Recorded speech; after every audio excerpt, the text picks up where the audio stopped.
Welcome to the Assembly Committee on Natural Resources. Will the Secretary please call the roll? Assemblywoman Anderson. Assemblywoman Bilbray Axelrod. Assemblywoman Brown May. Assemblywoman Considine. Assemblyman DeLong. Present. Assemblywoman Duran. Assemblyman Gurr. Assemblywoman Hanson. Assemblywoman LaRue Hatch. Assemblyman Watts. Assemblyman Urick. Chair Cohen. And I am present. Today, we are going to have two presentations and a bill hearing. So I'd like to welcome everyone who's present today in Carson City, anyone who's watching online, anyone who is in Elko or Las Vegas who's hiding from us. But before we get started, I'm just going to go over some housekeeping. Please make sure and silence any electronic devices. If you wish to testify, please sign in at the table by the door and provide a business card to the committee secretary. For those joining us online or when you're here testifying, please make sure to mute your microphone when you're not speaking to minimize any background noise. When testifying, please turn on the microphone, clearly state your name and any affiliation, if any, for the record, then turn the microphone off each time you're done speaking. As for handouts, please make sure and have 15 hard copies for members of the public. Electronic copies should have been submitted to our committee manager by, was it 12 the day before? 12 p.m. The day before, the business day before, for the committee members. We expect courtesy and respect in our interactions during the meeting. We may not agree on things, but we will act appropriately with each other. And as a reminder, committee members will be using our laptops and other electronic devices to view handouts and to communicate, to view other documents. Please don't take this as a sign of disrespect. So with that, let's get started with our first presentation, and I will ask our Division of Forestry Forester and State Fire Warden Casey to come forward, and please go ahead with your presentation whenever you're ready.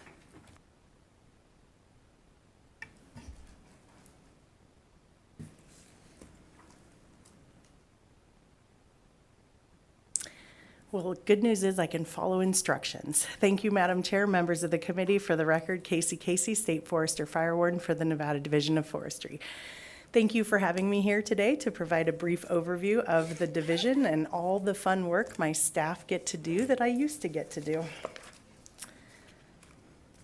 Our mission is to protect and enhance Nevada's ecosystems and communities through natural resource stewardship and wildland fire management. Our primary statutory authorities lie in NRS and NAC 472, which is that of the State Forester Fire Warden, 527, which is the protection of timbered and lands, trees, and floras, and 529, which is the Forest Practices and Reforestation Act. We also have a shared statute with Department of Corrections in our Conservation Camp program in 209 that allows us to operate those programs jointly. We run a lot of programs in the division. I'm not going to name them all or list them, but we have everything from, we are called the Division of Forestry, but as you know, there are not a lot of forests in Nevada. So we manage rangelands and watersheds and everything in between. We do manage an insect and disease program. We look at wildfire suppression and rehabilitation restoration. So we have suppression assets, we have helicopters, we have engines, we have crews. All of these people that work for me also manage natural resources on a daily basis. We manage urban forests, all of the trees that are within your city limits and outside your city limits, trying to make sure that we're reducing heat islands in our populated areas. Hazardous fuel reduction, we run 2 state tree nurseries, one in the north and one in the south in Las Vegas, selling trees that we plant for conservation purposes. We have a conservation education program. It's one of the smaller programs that we run, but it's one of the cooler ones, I think, where we help educators learn how to teach kids how to get into the outside. We make tree cookies. They wear tree cookies. It's very fun. And we also manage under NRS 527 the endangered plant species for the state. Just some of the accomplishments over this year, we were able to treat nearly 7,000 acres, which was an increase of almost 3,000 acres from the year previous, and which was kind of a big feat when you're short-staffed all over the state. So we were fairly proud of those numbers. We sold 62,000 plant materials, so seed or seedlings out of our state tree nurseries and our seed bank. We surveyed together with our Forest Service partners 7,900,000 acres of the state.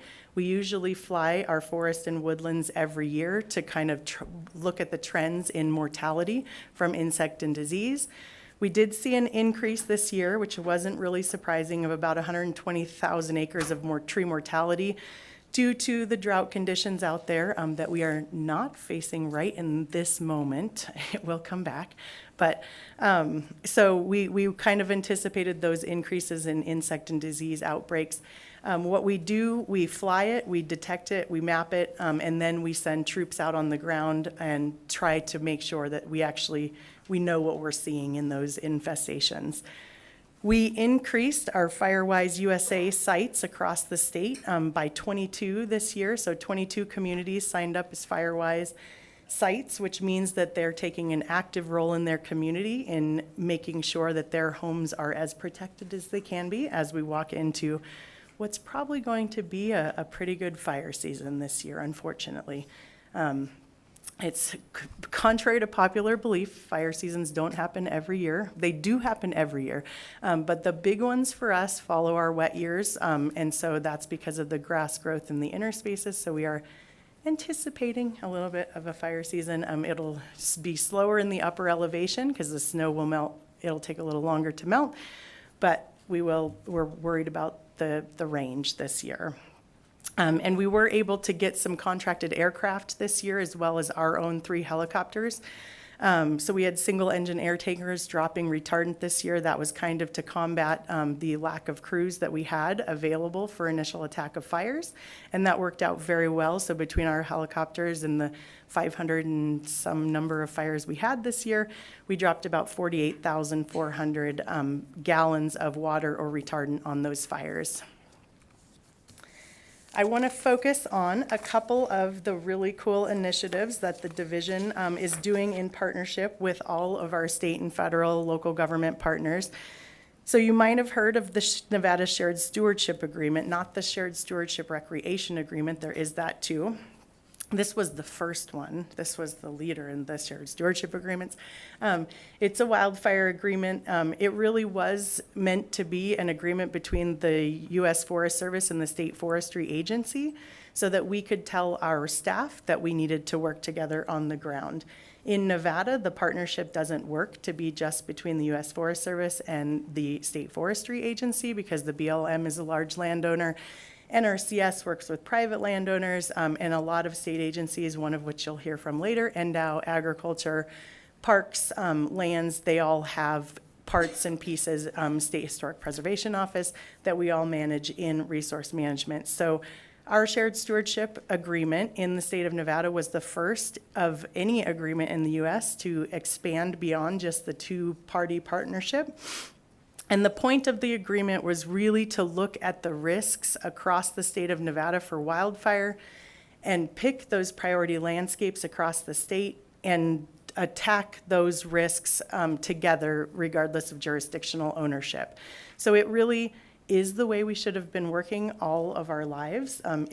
We have worked well together as partners, but this was really a direction for us to move in a different way. Since the agreement was signed in 2019, we have increased treatments across the state by 47% each year of the agreement. We are hoping to hit over 50% this year with an onslaught of money. The first 2, so we collectively agreed upon the map that you see before you, the 11, I think it was 13 to begin with, and we might have consolidated 2. Landscapes as our priority landscapes. Those were picked by multiple different variables and issues in those landscapes. The two that are receiving federal funding in the tune of some number, gigantic number of $57 million into the state of Nevada is Elko, Lamoille, Spring Creek, and the Sierra Front along here up to Washoe County. So we are very, very proud that this partnership, we asked our staff to work together at the ground level, define the priorities, work together on projects, and it resulted in the funding that hopefully will take these two large landscapes into maintenance mode over time, and hopefully reduce the risk of wildfire as it comes through. The second program that you may be interested in is our Wildland Fire Protection Program. It's a voluntary program that we work with counties who opt into the program. We fund their fire response over the mutual aid period, which is 24 hours. If they sign into the agreement, they pay us a portion of funds into our account based on their fire risk and the cost to the state of their fire risk. And what we do is more than just pay their fire bills. We actually work together to reduce their risk, since we then own their risk. So they tell us what projects are of most priority. They live in those areas. They work there every day. They know the communities in which we work, and our firefighters go out and reduce those risks every day while they're not fighting fire. So it's a great program where we work together. We are proud to say this year, it's a voluntary program, as I said, but we have near full participation across the state. One, General Lyon County doesn't have a fire protection district, so it's kind of ours by now new ownership of the state park. Mount Charleston is the only one in Clark County that's out, and then there is, I always get it wrong if it's Mineral or Esmeralda counties, but one of them's in, one of them's out. So we're very proud of getting everybody into the program, and hopefully they see the value in what the services that we're providing. And from the state's perspective, the value is that we're on the fire with our fire cost containment staff, making sure that everything that we're ordering and implementing on a fire is kept at a minimum before we go into a cost debate at the end of the fire on the other side when everything's already been done. The final program I will talk about today is the reason Fire Adapted Nevada. If some of you may remember the Nevada Fire Safe Council, it was a 501c3 that actually operated in conjunction with federal and state agencies with local communities to help communities understand their risk and to take part in reducing their risk as they live in these high-risk areas. The Fire Safe Council went away. Nobody wanted to take it back over. The university did take it over for a little while, but didn't have the capacity to run it the same way as it was. So we hired a fire adapted coordinator, a fire adapted Nevada coordinator in the Division of Forestry. It's a Division of Forestry employee, but it's an interagency partnership, much like most of our partners' programs.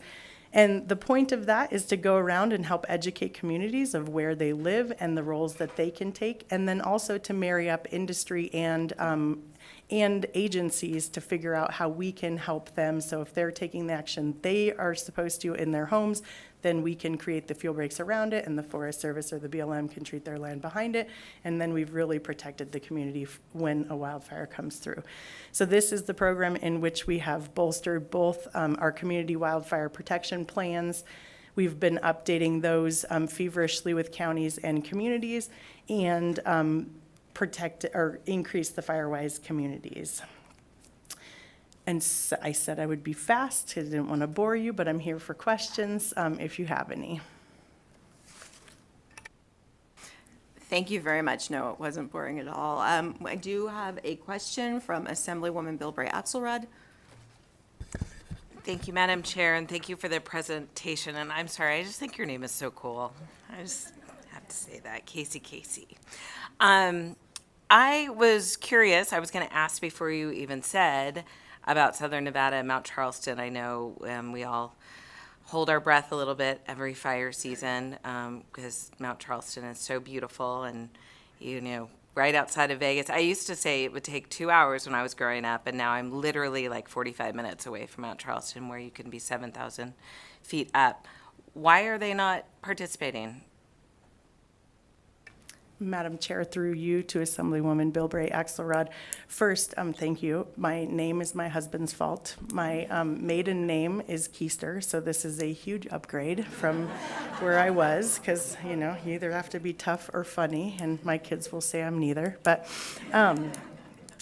why are they, I don't know why they're not participating. I think because when the program began back sometime around, we used to be an all-risk fire department, somewhat like CAL FIRE. We had an opt-in NRS, a statute that allowed counties to opt into an all-risk option, and we provided all-risk local government fire protection for those counties. We had Mount Charleston for many, many years. Then when the recession came, we gave those responsibilities back to the county. My guess is there might have been some bad blood in the process. I wasn't here in the transfer.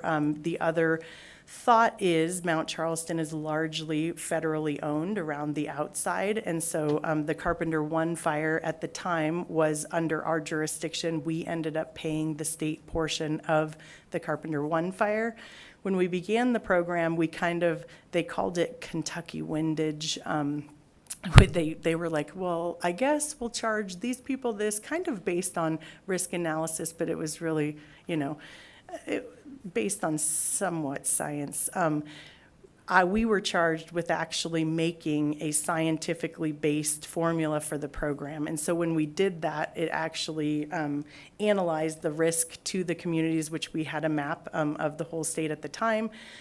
And we had to put in the costs. And so the cost of the Carpenter 1 fire, we agreed to a 10-year cost. So once the 10 years is up, those costs will fall off. And my guess is they're waiting for year 10, and they have 2 more years. That would be my guess. Although we were very, very close. They did ask us last year. We also had talked to the county, and the county was supposed to be in full, and they asked us to parse them out by fire protection district. So last 2 years ago, when we went through the last contracting cycle, we did break them all out and got most of them in. I think we were close with Mount Charleston, but they couldn't find the funding. So I'm hoping this year, maybe in 2 years. Thank you, Madam Chair. I was just going to say a quick follow-up. So, there is Mount Charleston, which you mentioned, but there's also other areas within Clark County. So you do have agreements with other areas in Clark County? Thank you for the question. Again, Madam Chair, through you, Casey, for the record. Yes, we have other agreements with everyone else in Clark County. And I should point out for the record that not having a wildland fire protection program agreement with them does not mean we don't respond. And it doesn't mean that we also don't provide services. When we worked with NV Energy on our NV Energy agreement, one of the first projects we implemented because of snow up here in the north was a project, a fuel reduction project in the power lines along Mount Charleston. So we still do work, we just bill for all of that work. So we still respond as we would anywhere else in the state that doesn't get affected by this. We just bill them for that response.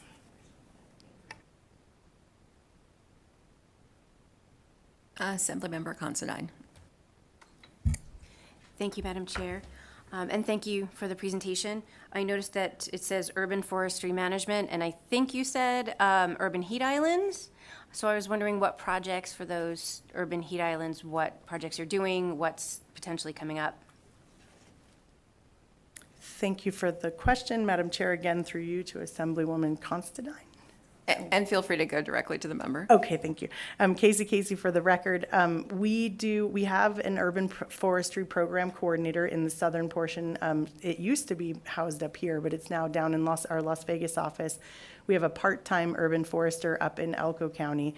A lot of the focus that they've been on, the program is primarily funded right now through Forest Service grants, through state and private forestry.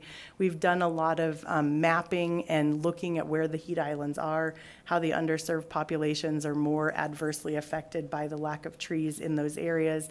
We've worked with a lot of the county and community tree workers to try to teach them, teaching them how to do tree care work. We convert all of our flyers and trainings into Spanish and English so that we can make sure that the tree care workers understand and are trained to the same standards. Lots of tree planting projects. Our nurseries grow plants and we put them in schools and areas that don't have trees. We are looking to greatly expand the program with the new funding that's coming down through I think the acronyms are Earl and Bill, the infrastructure laws now. So we are going to expand to 3 full-time employees across the state, we're hoping to. So that would be 1 per region. And really addressing those areas where I think you saw the newspaper articles, Las Vegas and Reno were they were like 3rd and 8th fastest growing cities in the nation for a while there. And thus it was getting hotter and we were having dieback of vegetation. It was becoming harder to grow trees. So what we're hoping to focus on is planting a whole lot more trees, particularly in the underserved populations. Maybe looking at some areas where we could also utilize those trees for food because foods become very expensive, and maybe some stormwater catch basins or drains where we could take that water and help water those facilities and help Vegas not flood every time it rains. So lots of ideas. This is a program that other states have done very, very well, and due to like very limited funding on our side, it's not something we have had the opportunity to break into as much, so we're very excited for the increase in funding. Assemblymember Kerr. Thank you, Madam Chair, and thank you for the presentation. I may have missed what the 57 million was to Elko County. Well, you probably said it, and I just went right by me until you said 57 million. And I just wondered what it was allocated for and where it came from and where it's going. Thank you for the question. I talk really fast, so I probably just flew right by. The $57 million is coming through the infrastructure bill through the National Forest System funding in the U.S. Forest Service. It's coming to the 2 shared stewardship landscapes, so it's going to be split between Elko, Spring Creek, Lamoille, and the Sierra Front, it actually engulfs a portion, the Humboldt-Toyabe basically, their footprint into California, up from Douglas up to Washoe. So we're very, very excited. What it is here to do is to reduce the fuel load and hopefully take these large landscapes into maintenance mode, which means that we're no longer, having to cut a whole lot of trees and brush out of the way. We're just maintaining a system that could run fire through it. Fire will still run through it, but it will be hopefully a lot lower and more manageable for firefighters as it comes in and less destructive to the community. So the focus is on communities and the areas directly around them, power infrastructure, all of that. Okay, committee, do we have any other questions? Go ahead.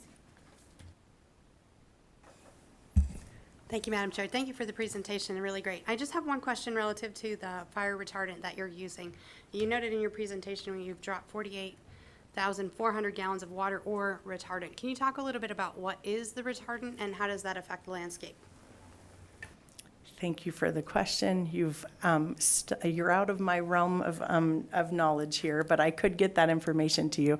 What I can tell you is our aircraft, our helicopters only drop water. So we lift out of small lakes, streams, wherever we can get water, pools sometimes, whatever we find that has water in it.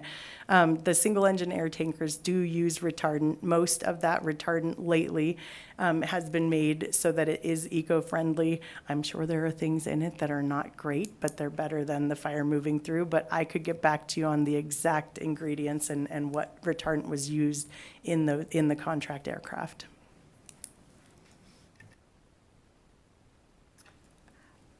I wanted to ask you about going back to all the rain we've had this season, and you addressed the growth of grass and how that impacts fire. What about other things as far as that impacts the health of trees and plants, like insects, wildlife? Like, can you give us an idea about that? Thank you for the question, Madam Chair. Again, for the record, Casey.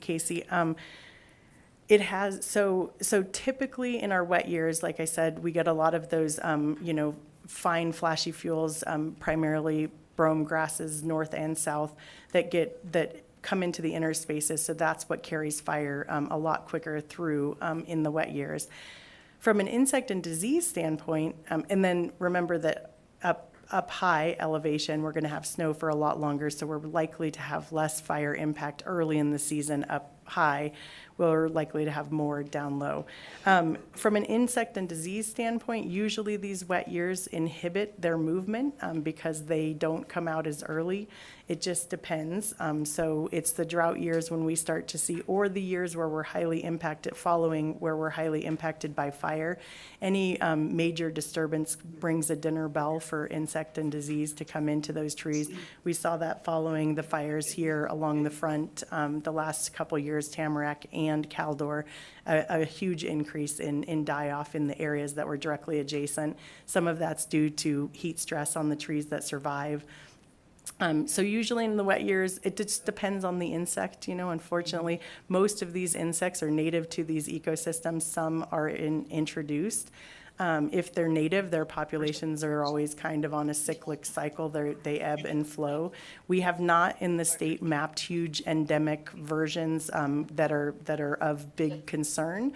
Although this year we were seeing some dieback in the Tahoe Basin that was causing us a little bit more concern, like kind of what we had seen back in '08, I think, was when we saw that. So we're hoping for a little less dieback. The trees get a lot less stressed when they have enough water to survive and feed themselves. So that's what we typically see in these years, is a little less of the mortality from insect and disease, a little more mortality from wildfire, I guess, so. Yes, please. Thank you for that. I think we're getting some BPS, I think we're getting some audio kickback from somewhere.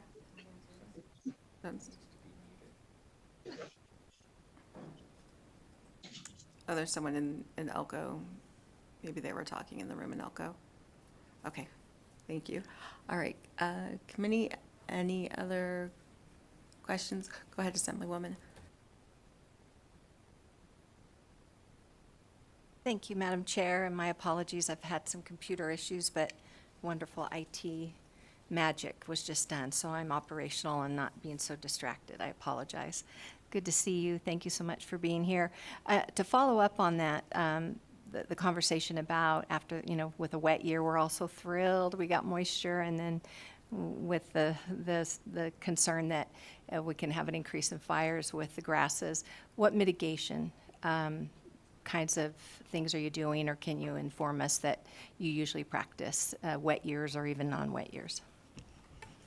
Thank you for the question. Again, for the record, Casey.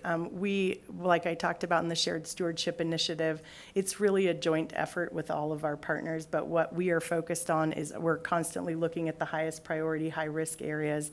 And, the last couple years have been low fire seasons for us, though the number has remained the same.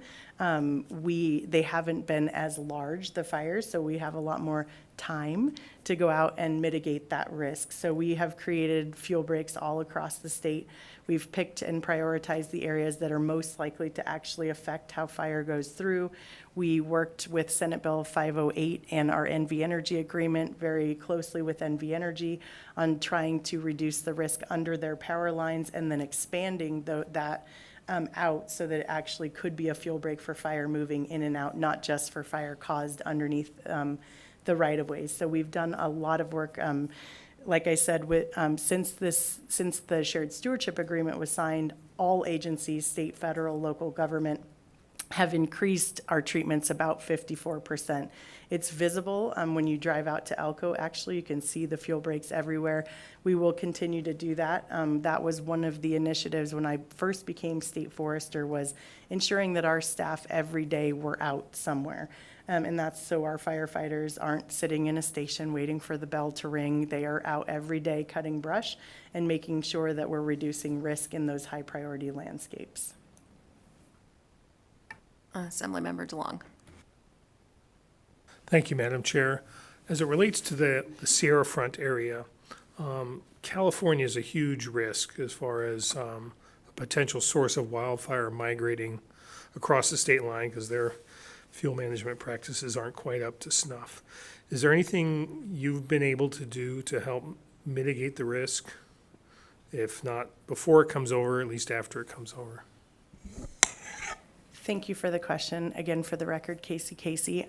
Yes, in the Tahoe Basin in particular, we've been participating in the Tahoe Fire and Fuels team since its inception, following the Angora Fire and the Blue Ribbon Commission.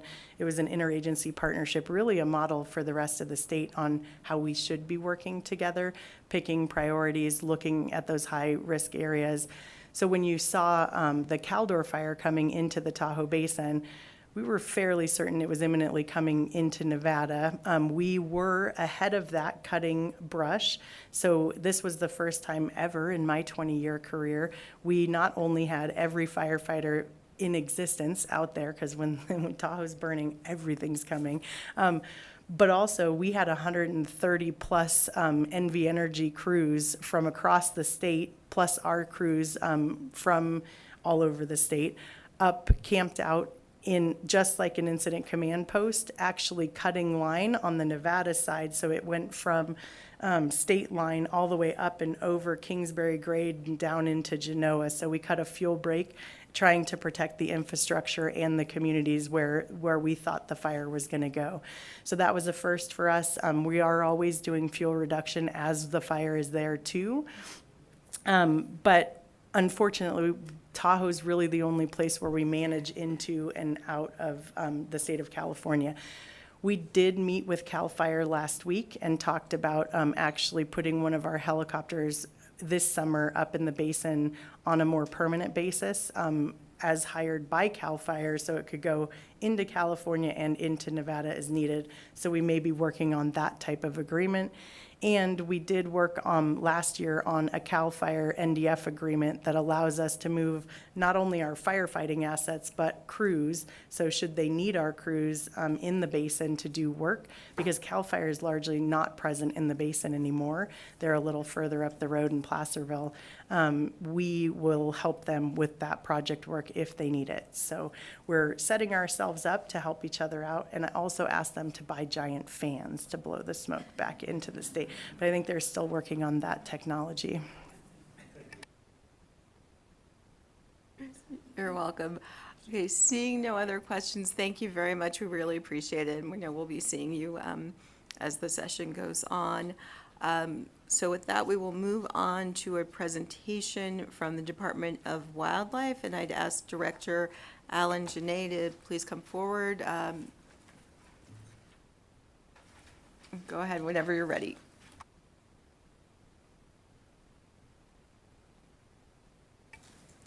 Good afternoon. Thank you.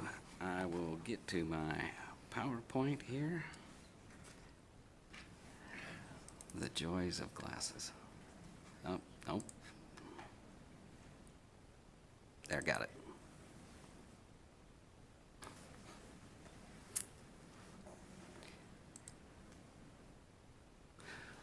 So, good afternoon.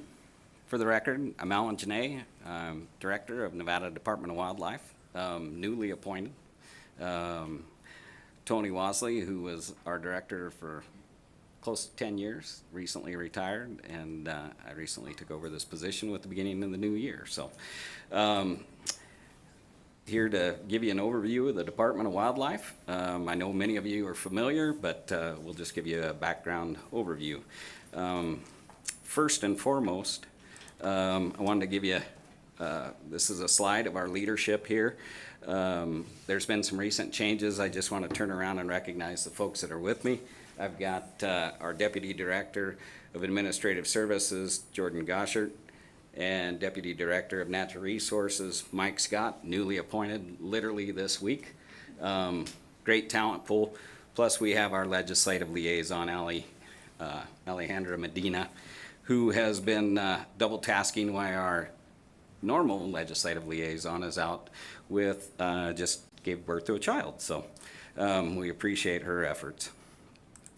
As far as the department mission, it's the same mission it's been for years: to protect, conserve, manage, and restore wildlife and its habitat for the aesthetic, scientific, educational, recreational, and economic benefits of citizens of the Nevada and the United States, and to promote the safety of persons using vessels on the waters of Nevada. So we're out there in consideration of ecosystem function and trying to keep wild things wild and wildlife or wild places in healthy condition, but also, dealing with boating. And our conservation education chief often jokes that we regulate fun. So we've got great jobs. We've got personnel that are spread across the state in the 3 different divisions, or 3 different regions, and we've got 7 divisions, 329 employees. 9 of those are considered wildlife commissioners and approximately 50 seasonal staff. You look at that, and it's not a very big workforce for the size of the state. We're a very small agency, but we take great pride in that, and the amount of work that we get done, and the effectiveness and the efficiency that we have with that. Our employees are very purposeful and passionate about the work that they do. NDOW's statutory charge is rather broad. We do cover 900 wildlife species in the state of Nevada. As I mentioned before, we do have our game wardens are Category 1 peace officers.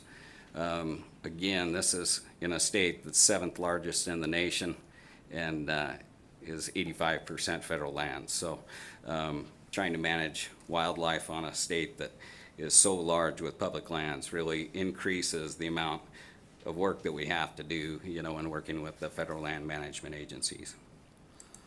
So our funding model is kind of unique to a state wildlife agency. Over 95% of our budget comes from user-derived funds.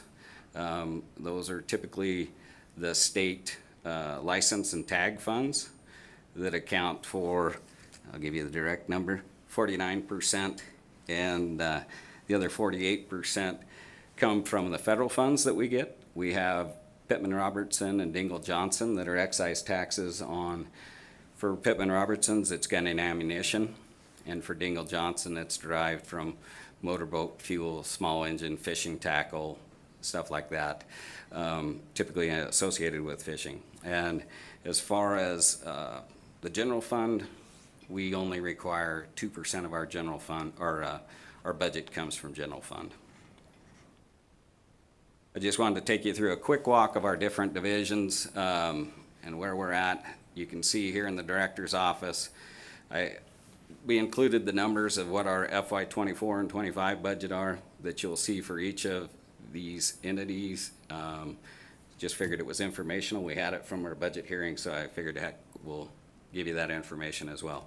But in the director's office, we have the Wildlife Commission that falls underneath the purview of the director's office, as well as the county advisory boards, the physical services, centralized cost, human resources, and engineering and facilities. The Nevada Board of Wildlife Commission operates under NRS 50171, which actually it specifies where the 9 gubernatorial appointed commissioners come from. 1 comes from conservation, 1 from farming, 1 from ranching, and 1 general public, and 5 members who during at least the last 3 of the 4 years immediately preceding the appointment had a resident license to fish, hunt, or both in Nevada.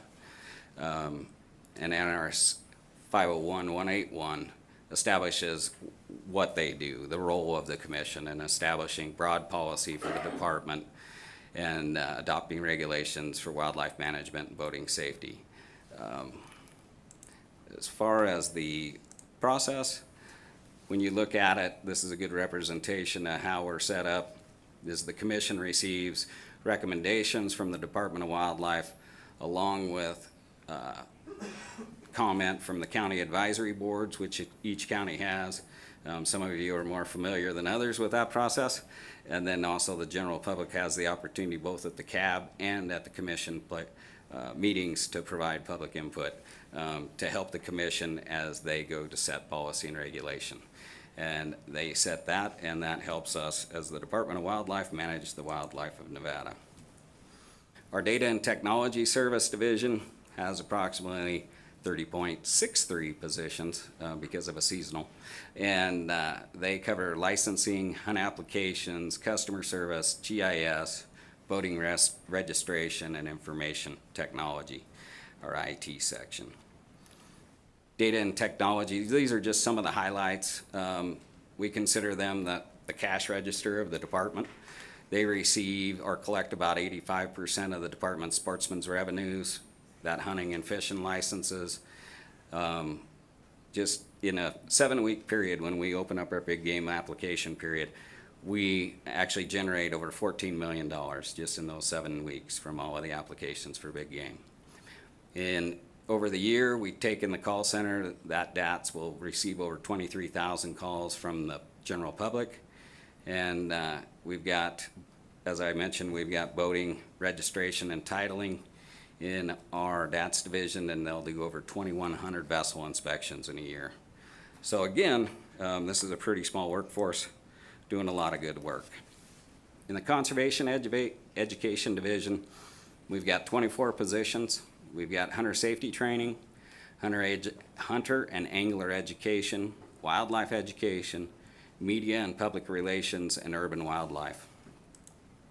Highlights from conservation and education, often this is where the general public most interacts with us, is we go out to our students, we go out to the general public. Often you'll see them at conservation trade shows, Wild Sheep, Rocky Mountain Elk Foundation. We'll generally have our educators out there, and so overall they are our point of the spear on education and information sharing and communication on all things wildlife. One of the things that people often don't know is that hunter education is one of the few education services that is actually regulated, that has to occur. Basically, anybody after January 1, 1960 has to have a hunter safety card, and that is supported by 300 volunteers that are spread across the state that actually volunteer their time to teach those kids hunter safety. It's a great program because that in-kind match of their volunteer hours come back and actually fund that grant that funds that entire education program. So it's a great program that's been going for a very long time. Recent accomplishments is in 2021 we went through and redid our endow.org website and made it mobile ready, plus a lot more modern and advanced. We also have the urban wildlife program within conservation education. This is the place where we try to deal with all of those urban wildlife conflicts. We receive a ton of calls. In 2022, we received 4,703 urban wildlife calls. Most were regarding black bears, waterfowl, baby coyote, or baby birds, not baby coyotes. But staff spent approximately 7,300 hours and traveled over 43,000 miles to deal with urban wildlife issues in 2022. Often our accomplishment again is we're so short-staffed in this program, as most of the time we're trying to educate the public to help them address the issue without us having to be involved, so that we can manage that as efficiently as possible. In law enforcement, we have 54 positions. Our law enforcement division is one of the smallest across the nation. It's the density of wardens that we have is the scarcest across the United States. We have, as far as the number of miles, square miles that they cover per warden, we are way understaffed. But again, these guys are very committed to their cause and do a very good job. In law enforcement, we have wildlife enforcement, boating enforcement, public safety, boating education, dispatch services, and radio technology. Highlights from the NDOW law enforcement. As I mentioned before, our game wardens are the smallest force of conservation officers per square mile in the United States. They enforce wildlife, boating, and public safety law everywhere in Nevada. 110 square thousand miles of territory. And I believe there are, I'm going to get the number wrong, but I think there's approximately 40 wardens that are actually out on the ground that are dispersed across that area. So it's very thin coverage, but they, again, very committed, and often you'll see those silver pickups at the weirdest times and the weirdest places, and that's the advantage of the job they do, is they're often flying the flag and deterring folks just from their presence out there. In 2022, 10,035 hunters and anglers and trappers with 595 wildlife violations and 125 firearm violations. And in 2022, there were approximately 1,504 boats that were contacted and found 840 violations of statutes and regulations. Boating is one of those things that they don't often tie to the Department of Wildlife. But if you've ever been down on Lake Mead or Mojave on the 4th of July, you will appreciate that there's actually somebody out there to enforce boating regulations. It gets a little crazy, so. Also, we administer licensing over 500 hunting and fishing guides. And probably many of you know us for the Operation Game Thief program that we have that provides that opportunity for people to confidentially report wildlife violations. In game management, we have 35 positions. Most everybody is familiar with, they take care of our big game survey and inventory, our season settings and harvest quotas. However, we do have a landowner conflict resolution program as well as trying to keep up with Casey talking so fast, as well as wildlife health monitoring, and we've got a research piece in the game division as well as our air ops. As I mentioned with the air ops, we do have 2 pilots and a dedicated mechanic to our Air Force program, and we have 2 Bell 407 helicopters that we use for wildlife surveys, slinging of materials, hauling those materials into remote locations, and also for water hauls that you can see here on the lower right.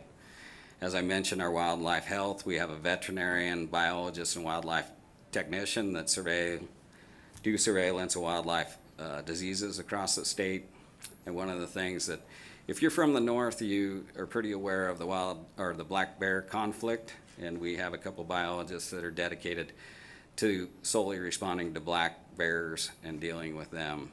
You can see the Karelian bear dogs in this picture that are used to create that aversive training when we lay our hands on them, and we're trying to make that a less than positive experience for them. One of the things that we were asked to report on is our Nevada moose population. It's cool, yeah, absolutely. We love it. They've been recorded in the state going all the way back to the 1950s, but in recent years we've seen their numbers increase. And in 2023, based on our aerial surveys, we documented 54 moose, 22 bulls, 21 cows, and 11 calves. So we continue to see the population increase, and it's really positive to see that scenario of 11 calves. Our moose management goals are to maintain and improve their abundance, allow for their natural expansion, and encourage and identify recreational opportunities. In fisheries management, we have 46 positions. We have sport fish production that is kind of that piece where we deal with people that want to catch fish. To support that, we have our fish hatchery management program. We have our native aquatics, our aquatic health monitoring, and our aquatic invasive species. Highlights from fisheries include we have over 500 fishable waters in the state with over 30 different game fish species. Additionally, we have 100 species of native fish and amphibians, and 27 of those which are federally listed. Nevada's urban fishery program continues to increase fishing opportunities. There's a number of ponds that we've been dealing with. There's one in Sparks. It's called Lennar Pond, where we're dealing with the city of Sparks on that, trying to increase that opportunity there, as well as the 12th Street Pond in Elko in cooperation with the mining industry and as well as the city to try to take a piece of ground there that's adjacent to the river and now going to develop that for an urban fishery so that the kids can just pedal down on their bicycles and go fishing. We have 4 fish hatcheries spread across the state. 3 of them raise and rear trout for sport fishing, and the one down on Lake Mead actually rears native species to support the Colorado River basin. There's some fish down there that are endemic, but in the world of endemic fish, they're megafauna, razorback suckers that actually get pretty good size. It's a really neat program, and we've got a really good visitor center out there, and if you haven't seen it, I encourage you to go out and see that site. Additionally, we've got the aquatic invasives program. We've got quagga mussels in Lake Mead in the Colorado system, and we're trying to make sure that they don't spread to the rest of the state or to our surrounding states. And so we conduct greater than 4,000 inspections on watercraft annually in Nevada, and we're proud to say that we haven't seen those quagga expand beyond the Colorado River system. Wildlife diversity program, we have 13 positions that deal with the state wildlife action plan, the non-game species management, threatened and endangered species, and are members of the Tahoe Environmental Improvement Team. Highlights from wildlife diversity, they manage the non-game terrestrial species, including reptiles, mammals, and birds. They coordinate the development and implementation of the Nevada State Wildlife Action Plan.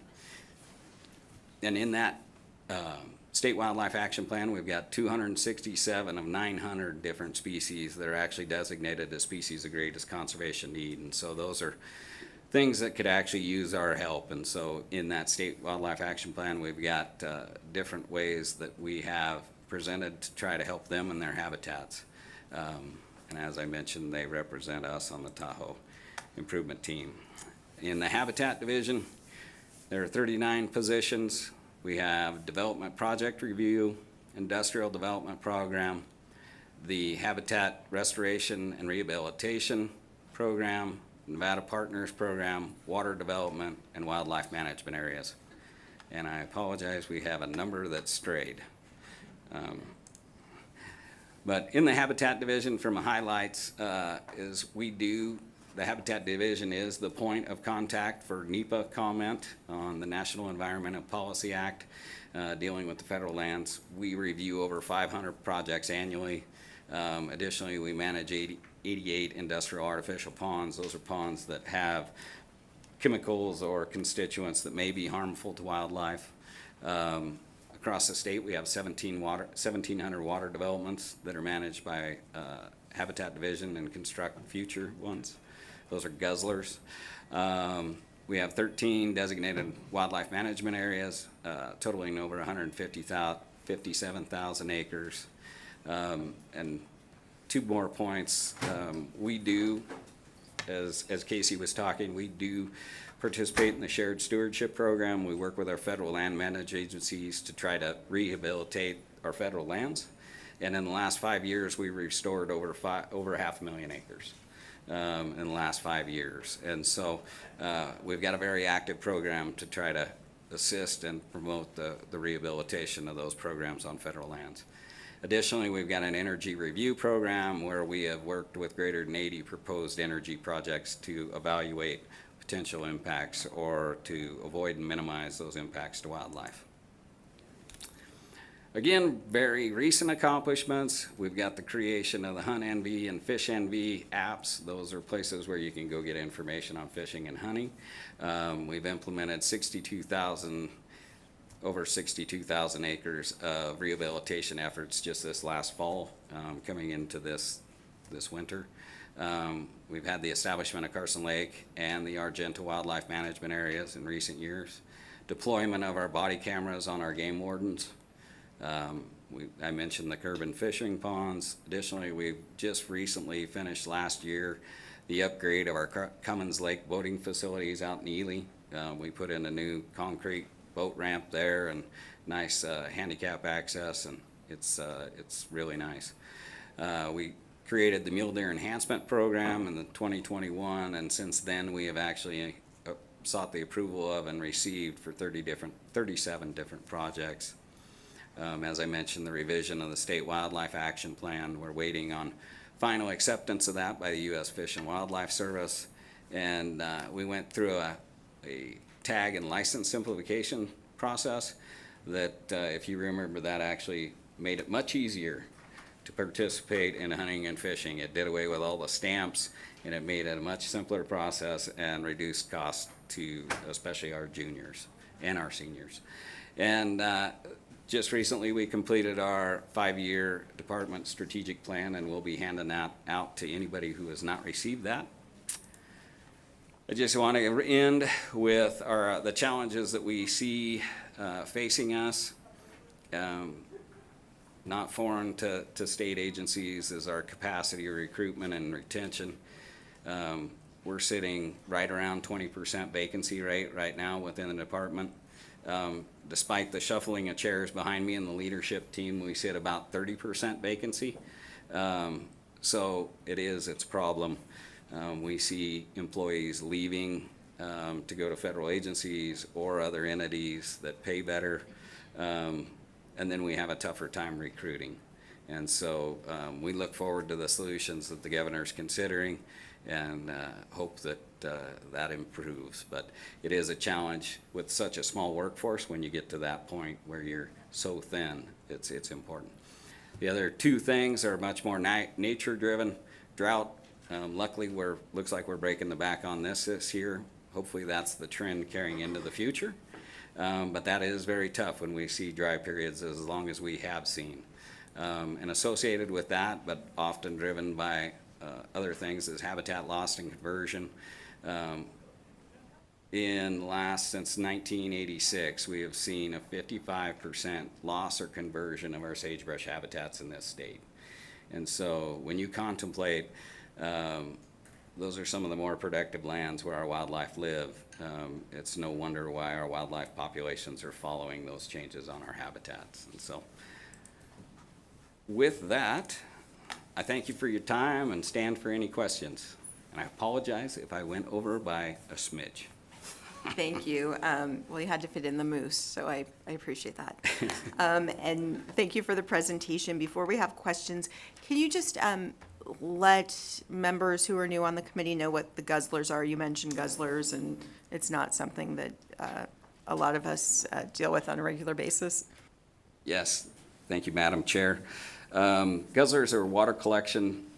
Basically, it's a metal roof that's designed to intercept the precipitation before it hits the ground, goes down into a gutter system, it's collected, and then piped into a tank that is often underneath it and can store that water and then make it available to wildlife. There's often a drinker on our big game units that are outside and available to wildlife.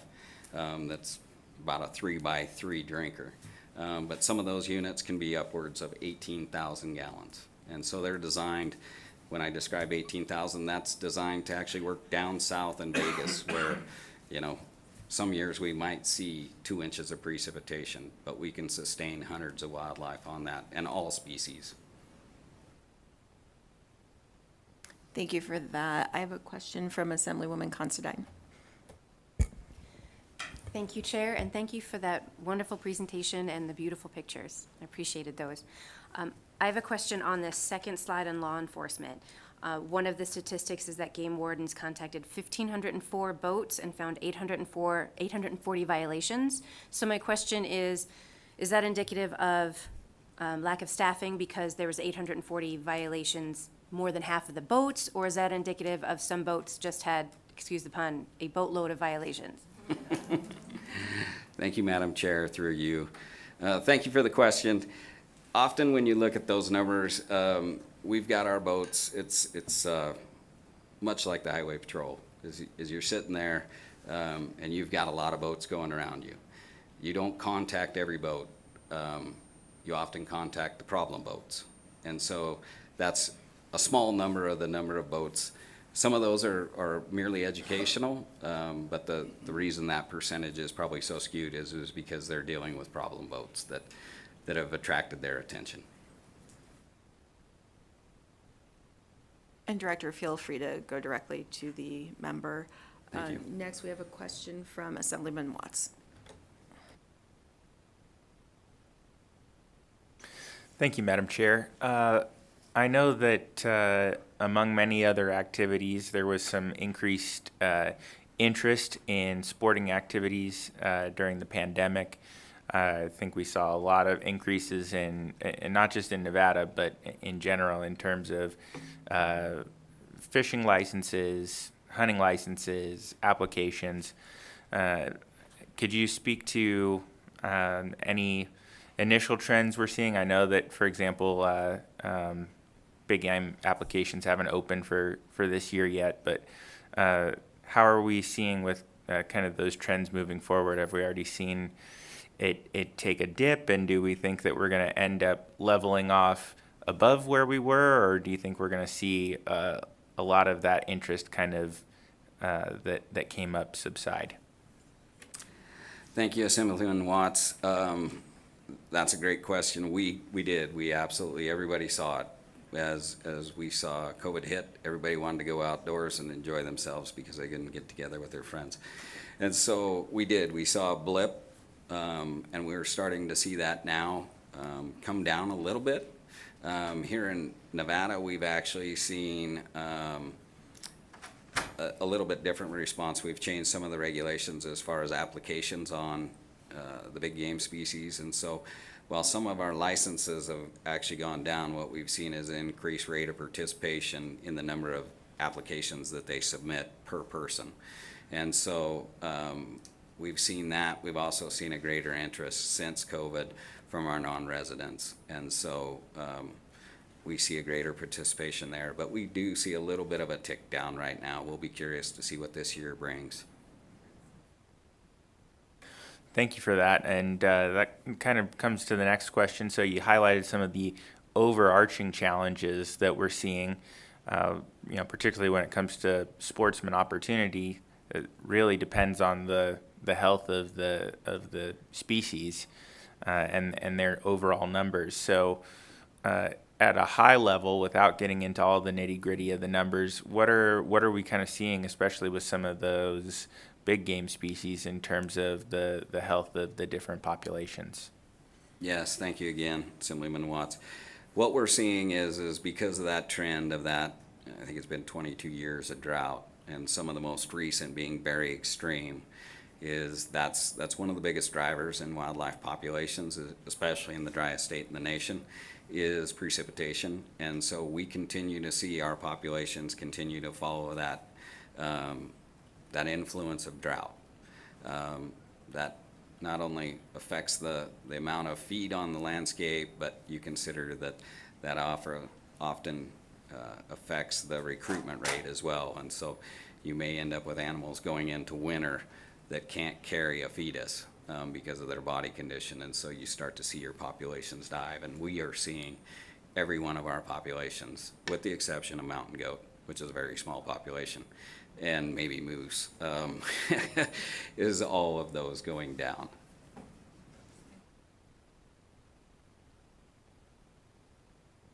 Assemblymember Hanson.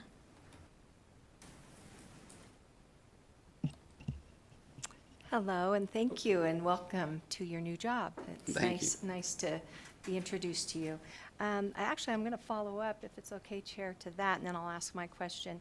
You mentioned the populations are going down. Are our mountain lion populations going down?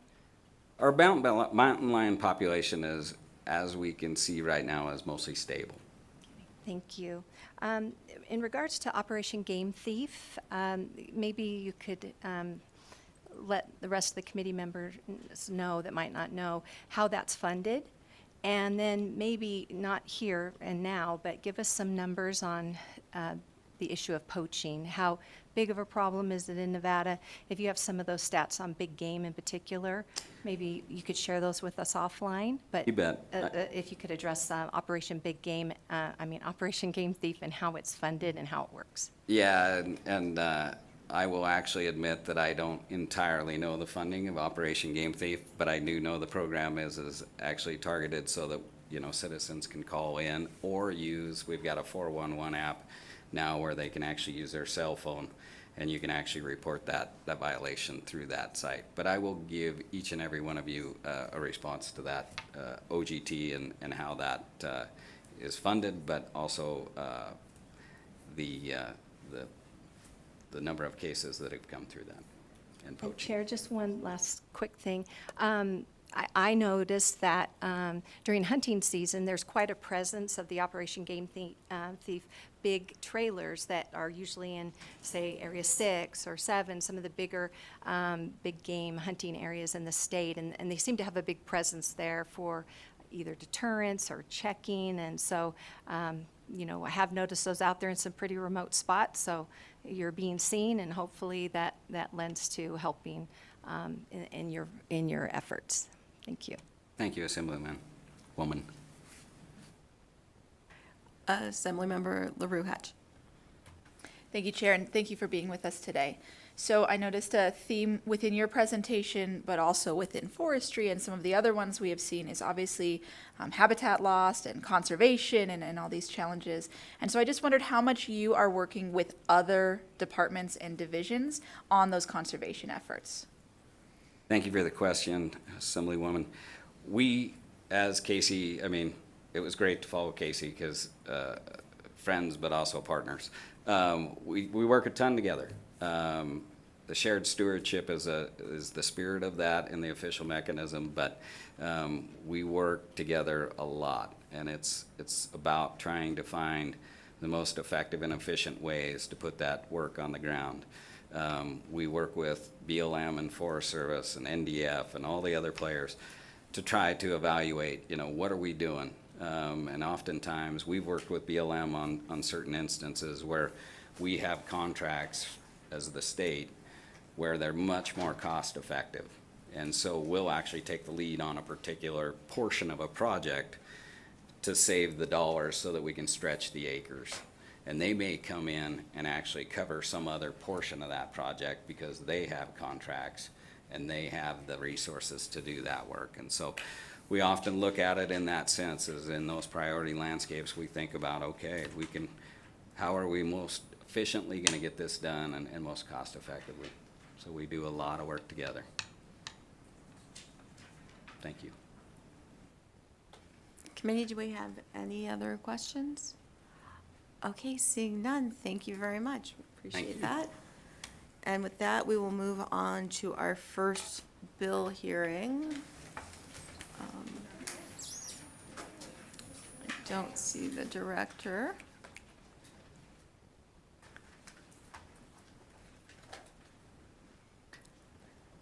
Assembly Bill 46 makes various changes relating to historical markers. Please go ahead when you're ready. And committee, I will remind you that there is an amendment to this bill online. Good afternoon, Chair Cohen and members of the committee. For the record, my name is Rebecca Palmer, and I'm the State Historic Preservation Officer and Administrator for the Office of Historic Preservation in the Department of Conservation and Natural Resources. I'm here today to present AB 46 and to speak to the amendment proposed by my office. The amendment has been submitted to the committee. Put very simply, AB 46 is a bill that will, if enacted, reinvigorate the Nevada Historical Marker Program by creating a cost-effective method of constructing and maintaining these roadside interpretive icons. AB 46, with the proposed amendment, reassigns the maintenance and construction responsibilities for Nevada's 274 historical markers from the Office of Historic Preservation to the Nevada Division of State Parks. Pursuant to NRS 383-091, the office is responsible for establishing the qualifications and standards for the historical marker program, as well as the historical research, designation, inventory, and updating of text for historical markers. These responsibilities fit well with our mission. However, the office does not have the staff, resources, or expertise to fulfill the maintenance or construction responsibilities of this program. From 1977 to 2019, the office used revenue from multiple sources, including the Commission on Tourism and the Nevada Department of Transportation, to hire contractors who were willing to undertake the construction and maintenance tasks for this marker program. While not a cost-effective approach, these contracts did ensure that the office could undertake a minimal level of maintenance and replacement. Since 2019, however, the office has been unsuccessful in locating any contractors willing to submit a proposal to continue the construction and maintenance program. Despite numerous attempts, it is highly unlikely that such parties will be any more willing in the future to submit proposals. Without the continued maintenance required of the program, markers have been damaged or even removed from Nevada's roadsides without feasible plans for their repair or replacement. This high-profile public interpretive program will continue to deteriorate unless a more cost-effective and collaborative approach for their maintenance is found. AB 46 serves as that cost-effective and collaborative approach needed to ensure the long-term preservation of the roadside historic interpretive program. Chair Cohen, if you wish, I would be happy to walk through the bill as well as the proposed changes in the amendment. Please do. Okay. Section 1 corrects what amounts to a historical oversight by removing the responsibility for the construction and maintenance of the markers from the office. The marker program was assigned to the newly created office in 1977 after it was transferred from the Division of State Parks. The construction and maintenance of any structure, including the markers, has never been within the capacity of the office, as it does not have the facility, personnel, or equipment sufficient to complete the task. Section 1 also codifies the review process for new marker texts, as it has evolved since 1977, when the office did not have a professional historian, and the Nevada Historical Society served in that capacity. Section 1, subsection 2, and subsection 4 of the bill, as drafted, have been deleted by the proposed amendment. Sections 2 and 3 of the bill, as drafted, have been deleted. The amendment adds a new Section 2, which assigns the installation, maintenance, and repair responsibilities to the Nevada Division of State Parks. This concludes my testimony, and I would be happy to answer any questions you might have.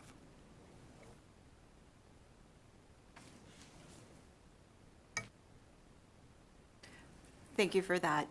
Yes, I have a question from Assemblywoman Anderson.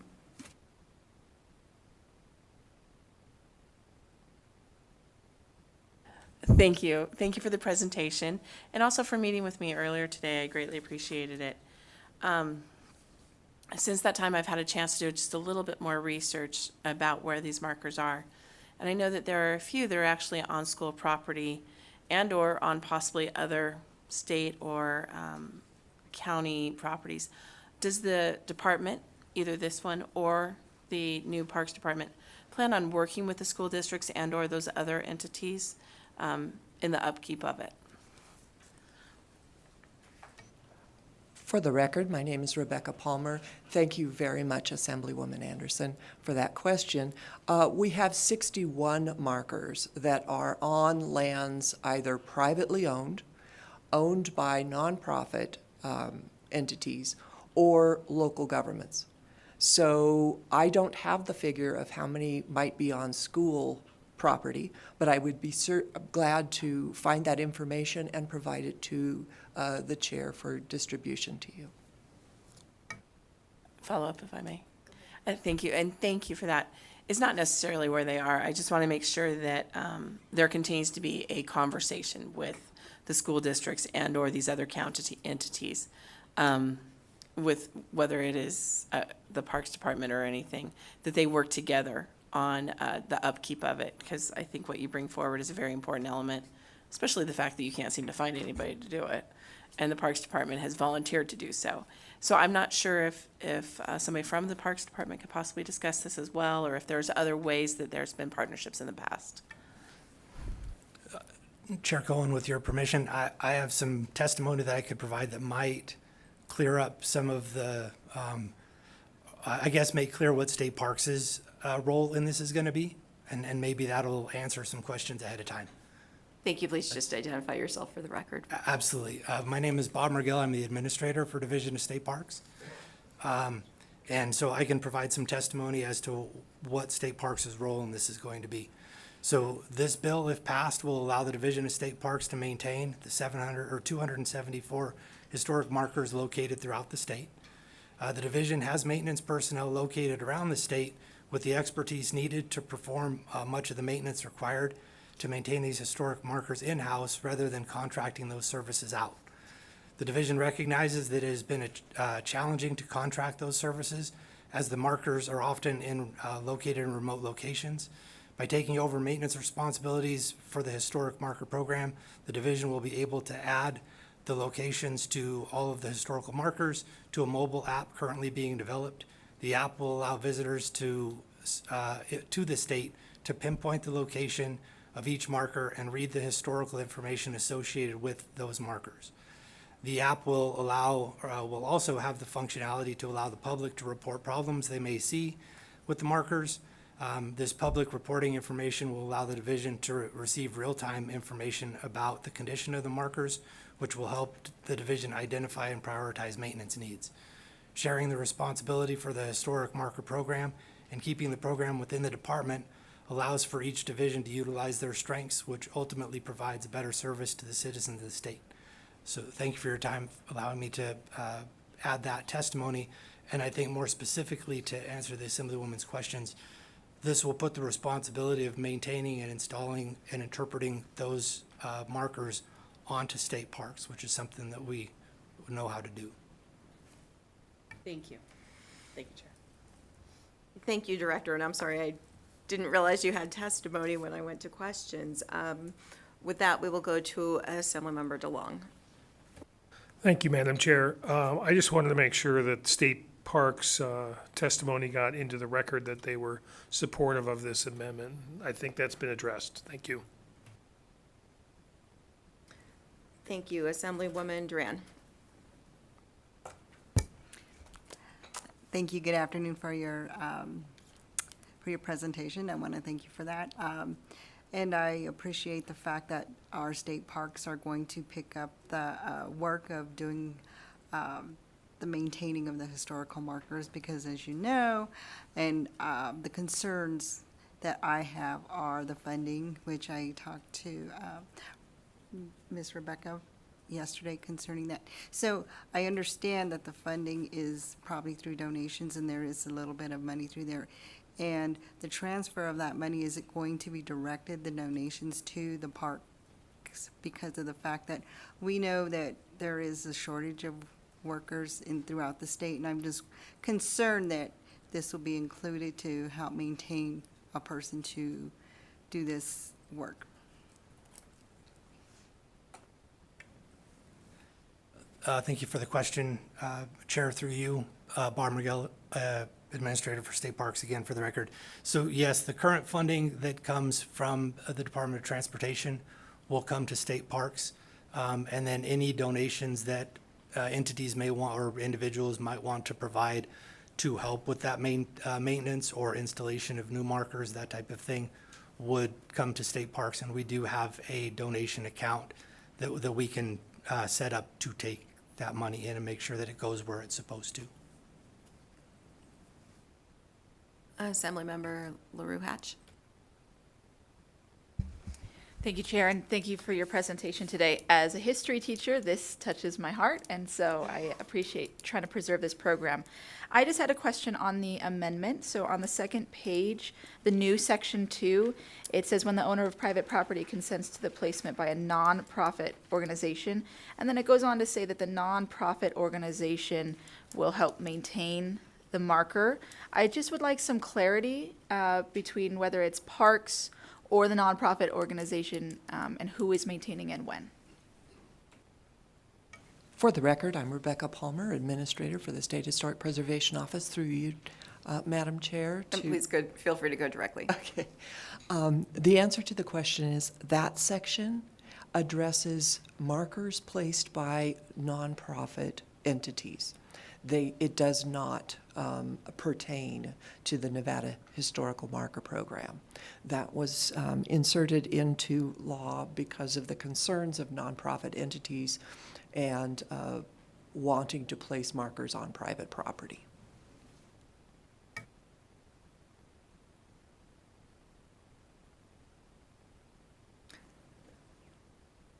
I'm really excited about the app because I can't tell you how many times I've driven across the state and seen a marker and thought, when I get to wherever I'm going, I'm gonna look up that marker, and I never do. Yeah. Right, there's also the I'm gonna stop next time as well, which you never do. However, I guess I have a request, or I'd like to know if this has been considered. Is there a way for you to work with the municipalities and other agencies to make sure that information about the app is out there? So, for instance, on City of Las Vegas, when they do their tourism information, that maybe there's there's a link on their website, that type of thing? Thank you for the question, Bob Mergill. For the record, short answer, yes. We're going to try to get the information associated with that app as widely distributed as we can, because it's going to serve a lot of different functions for state parks, but this is going to make it more usable, more applicable statewide. And eventually down the road, we want it to get to where it will read the marker for you as you drive past it. So that's not on the immediate horizon, but down the road, that's where we're trying to take it. Thank you. And then when I met with the director, he gave me some information about the condition of some of the markers. And can you, just so we have a record, can you give us some information about the condition of some of the markers right now? Thank you, Madam Chair, for that question. This is Rebecca Palmer, for the record. Some markers are in terrible condition. And I wish I had a way to address the concerns of the public. This is a very popular program. We have, individuals who make it a mission to visit these markers, and they are very disappointed when a marker is in poor condition or non-existent. Our records, we haven't had an inventory since the last contractor left in 2019. But those records indicate at that time we had 6 missing markers. I suspect there's probably more now. And this will be an opportunity to conduct an inspection of those markers so that there are eyes out there. The app will allow the public to report the condition of the marker in real time. So it will be an opportunity that goes beyond what we do now, which is receive emails from members of the public saying this one's gone or this one was damaged or whatever. So we don't have an inventory of their condition at this point and haven't since 2019. Thank you. Assemblymember Hanson. Thank you, Chair. Thank you for being here. It's good to see you both. I have a question for each of you, if that's okay, Chair.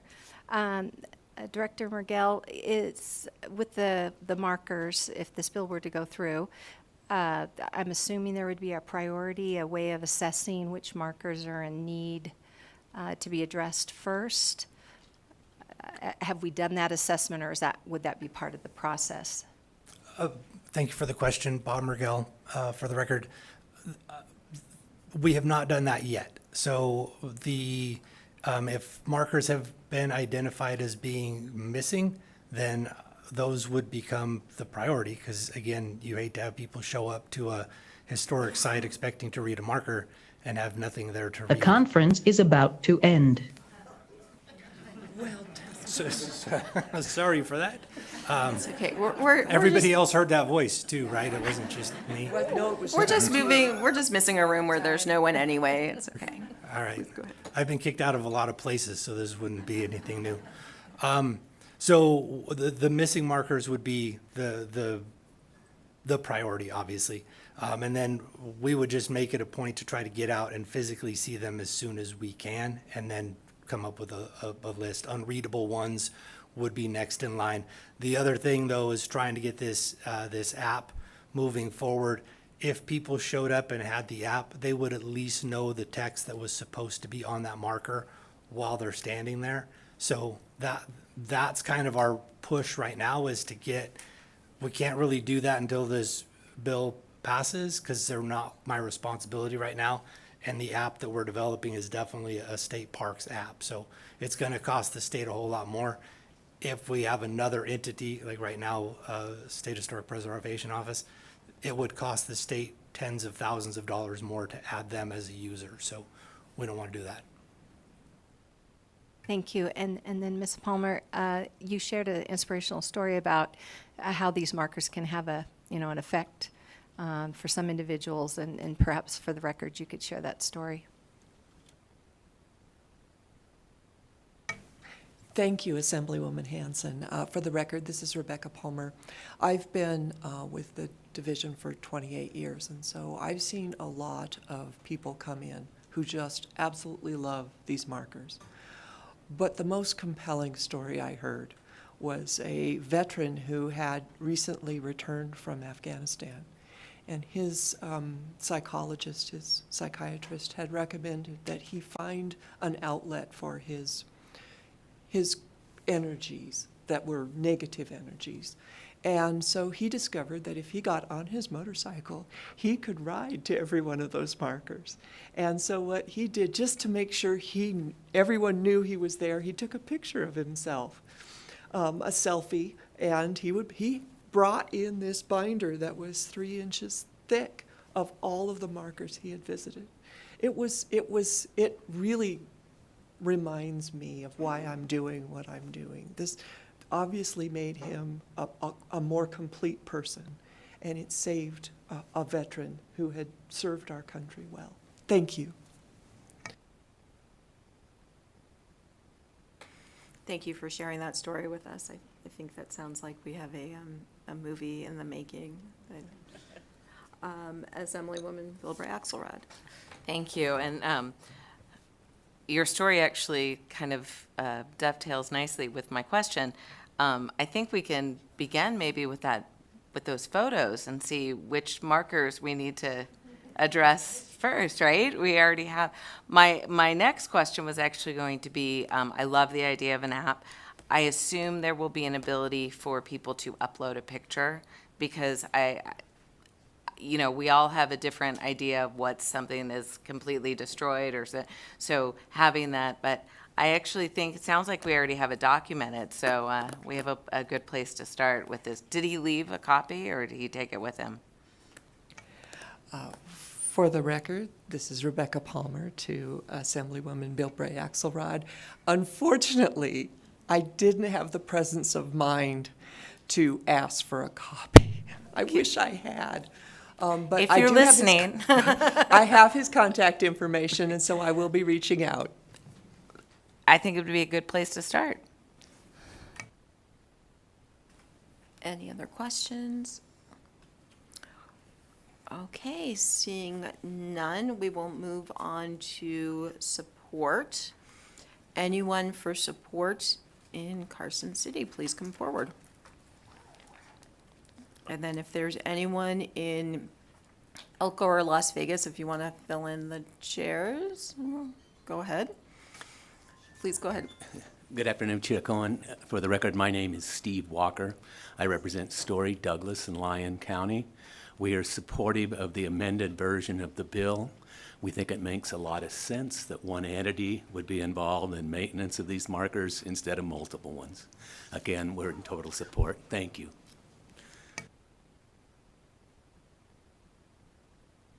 Thank you, Mr. Walker. Anyone else in support in Carson City? Okay, seeing none, seeing no one in Las Vegas, and I think we might have lost Elko. Then let's, BPS, if we could go to the phone. Chair, the public lines are open and working, but there are no callers. Thank you, BPS. Okay, then anyone in Carson City in opposition? Seeing none. Anyone in Las Vegas in opposition? Seeing none. BPS, if we could go to the phones, please. We still have no callers, Chair. Thank you. So then moving on to neutral. Anyone in Carson City in neutral? Anyone? Seeing none. Anyone in Las Vegas in neutral? Okay, seeing none. BPS, just in case. Anyone on the phones? And still no callers. Thank you, BPS. Okay, would the presenters like to make a closing statement? No? Okay. Well, thank you very much for the presentation. It's very heartening to see a state agency working so well together within the agency, and I think this will be a great program, so thank you for that. So with that, I will close the hearing on AB 46, and we can move on to public comment. I'll remind you, anyone listening or in the room, that public comment can last up to 2 minutes, and the telephone number is 669-900-6833, and the meeting ID is 885-262-09934. Anyone for public comment in Carson City? And please, sir, and just anyone making public comment, please remember to state your name for the record, and go ahead when you're ready, and please go ahead.